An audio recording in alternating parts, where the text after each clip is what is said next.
Order! Order! You are an incorrigible delinquent at times. Behave yourself, man!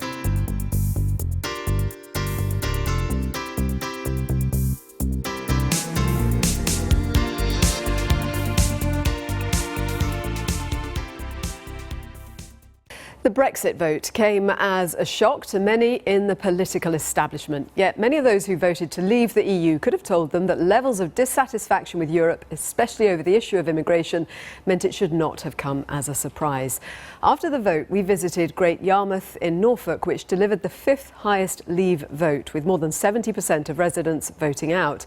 6 months on, as Brexit gets closer, our reporter Michael Cowan has been back to speak to some of those he met at the time to ask them how they feel about it all now.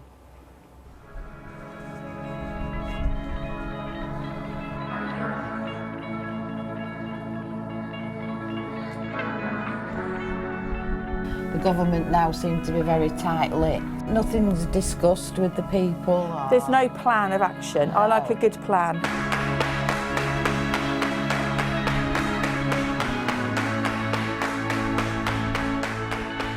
I've lost a lot of interest in it now, I really have. Though, like, again, I would still vote out, but yeah, I've lost a lot of interest. I think it's just gone on too long now, it really has.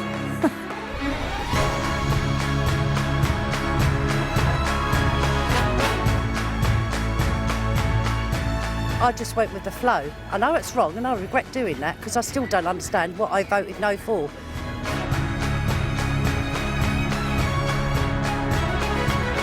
Does it bother you that MPs, for example, might now get a say on triggering Article 50? If it's how we do it, fair enough. If it's whether we do it or not, they should have no say whatsoever. The public have spoken.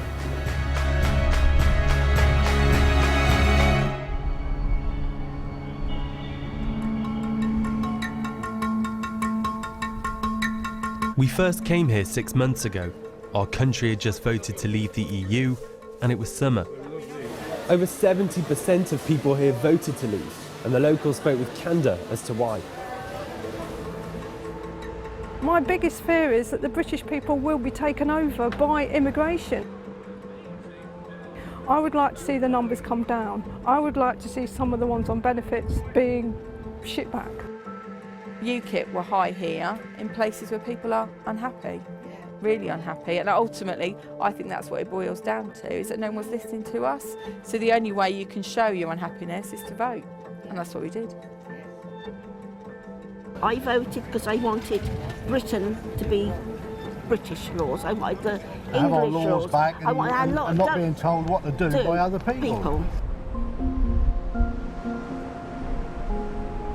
It's winter now, but does the promise of June 2016 still resonate here? This is King Street. It's home to the Portuguese community and has become a symbol for locals of immigration into the town. Between 2014 and 2015, EU citizens living in Great Yarmouth actually decreased by around 30%. Sharon shops here, and she holds daily knitting workshops called A Stitch and Bitch. So it's been 6 months since we last saw you. Are you still excited about Brexit? I think it's caused a bit of trouble. Yeah, and I think I've got people moved out around me that are foreigners because they've had abuse. And that's awful. Yeah, and that is terrible. That is really bad, really bad. Some of them have been born here and they're contributing to the country. They're not coming here and taking up, our benefits and things like that. But they've had to move because people won't leave them alone. And they're real nasty, putting things through doors and everything. How do you think the government has handled Brexit so far? The government now seems to be very tight-lipped with all these other groups, but nothing's discussed with the people. There's no plan of action. No. I like a good plan. And if they say it's going to happen at the end of March, where's the discussions and the debate programmes and, there's nothing. You just kind of would like to know what is going to happen. I should have had a plan set up before. Absolutely. And I knew what the vote was. And they say about a hard Brexit and a soft Brexit and... Wait, what is that? It's a hot knob. It's a hot knob. During the referendum, the country voted on the very simple question of should we come out of the European Union? Should we be able to vote on the terms of Brexit? Yes, definitely. But also, to be able to vote on the terms of Brexit, they need to be open with us. And not lies and not the figures they pluck out of the air and go, this is how much is going back in the NHS. And actually, that was never on the table. They have to be open, and they're not being open. They're a closed cabinet, completely closed cabinet. So we don't know what's propaganda and what's true.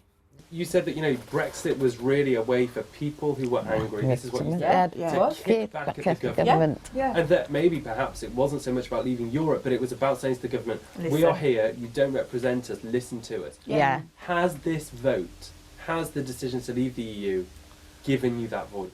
No. They said the right things, or we've got to listen to the people, we've got to do that, and then it just closed up again. It trickled back down, didn't it? It just talk about it. We're talking about it behind closed doors. We will let you know, sort of thing. Maybe we voted ill-informed, but we voted from our hearts, and you can't change that. That's how we felt at the time, and we voted the way we felt. And I would still vote the same now, definitely. What do you want to see happen in regards to Brexit this year? I want to see clarity and ideas and people sort of going back and forth with a structured idea about how to go about it. Deprivation is high in Yarmouth, with almost 25% of children living in poverty. That's way above the national average. The town has benefited from EU funding in the past and was set to receive even more from a £70 million pot earmarked for the wider region, but that's now in jeopardy.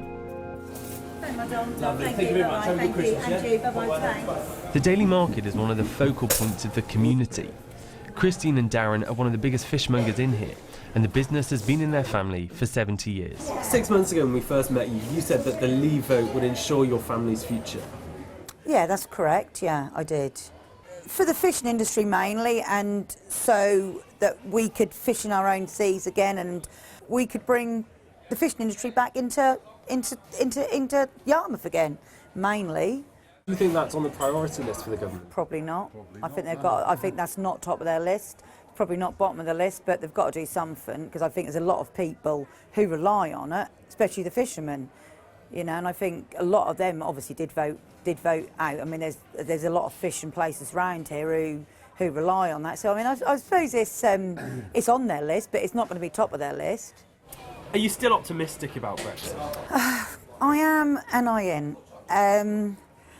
I haven't got as much faith in it as I did previously, as obviously I voted out, and I just think things are slipping a little bit. What do you mean by that? What's slipping? I just think they're moving the goalposts further away. I don't think we're going to truly be out. I really don't. And I think there'll be a lot of upset people. Have you noticed any changes at a local level?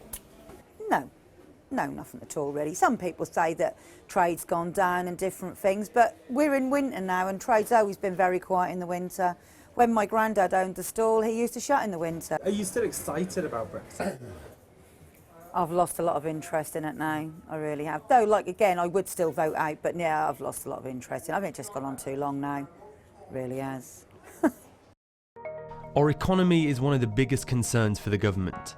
After an initial crash that saw trillions of dollars wiped off the global stock market, in the UK, it's since not only rallied, but grown. Similarly, retailers have also seen a boom in sales, particularly leading up to Christmas. And interest rates, instead of going up, have gone down, which is good news for homeowners, but bad news for savers. And the value of the pound, that means how much £1 will buy us abroad, has decreased, meaning it'll be more expensive to go on holiday, and products that import ingredients like Marmite and PG Tips already cost us more.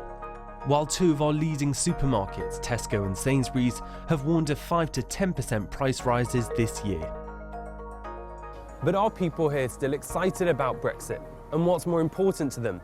Is it access to the single market, which involves much the same as we've got now? We pay into the EU, and in exchange we get to trade with them.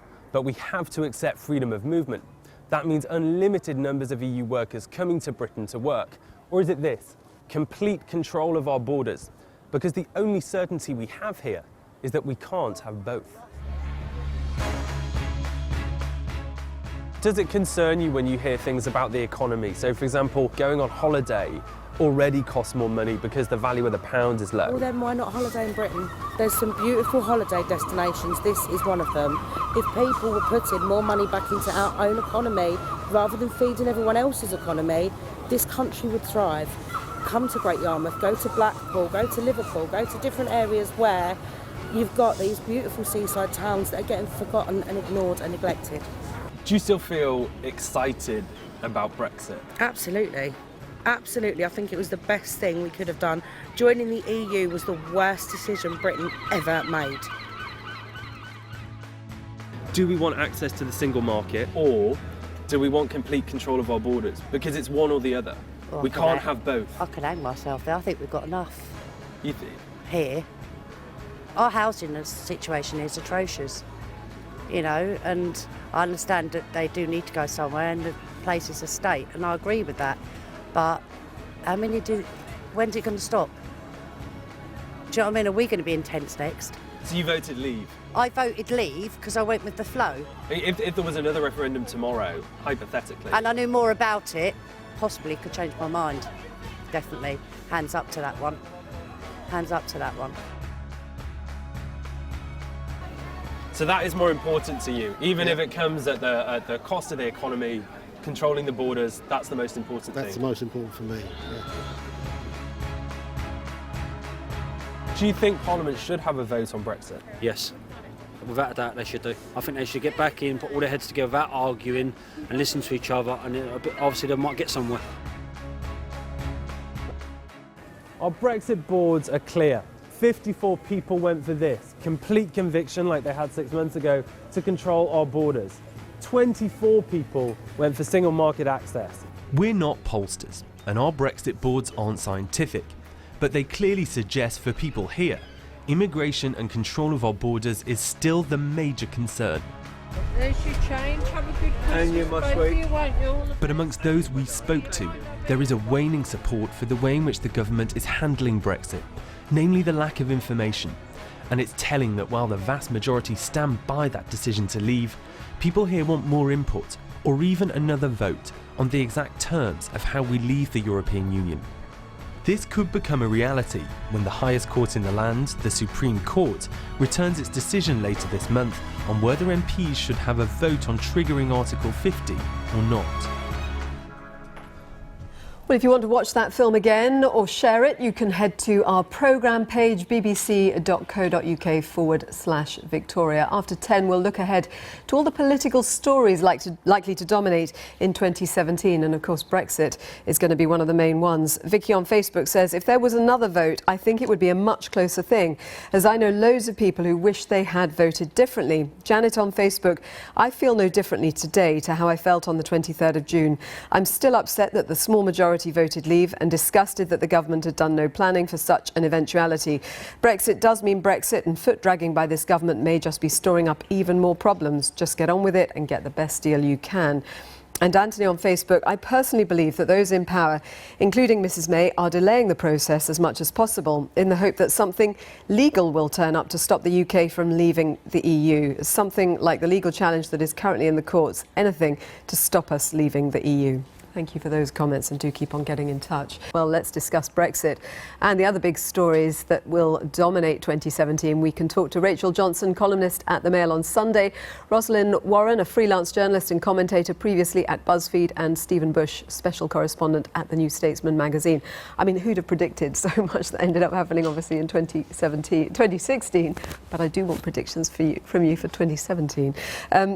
So, Rosalind, do you think we will start to get some clarity? Because obviously the government position is triggering Article 50 by the end of March. Absolutely. I think, well, eventually after a year of turmoil, as you say, in 2016, with a lot of things left up in the air and many things still left uncertain too, as we've seen in that video clip, to the British public, I think the public needs some clarity now. And I think there will be elements to that drawing out this year. If there isn't clarity, Rachel, how much of a problem is that for the government? Because hearing our voters there, I mean, there's anger out there that the clarity isn't coming through, isn't there?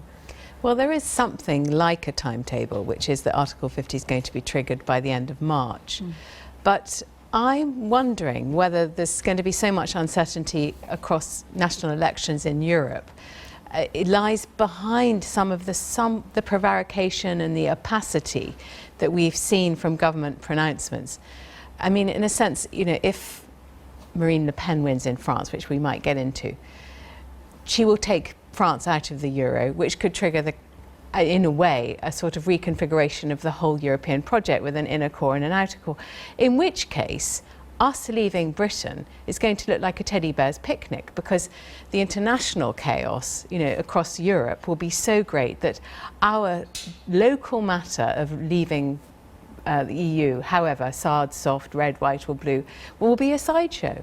What do you think will happen with Brexit, Stephen?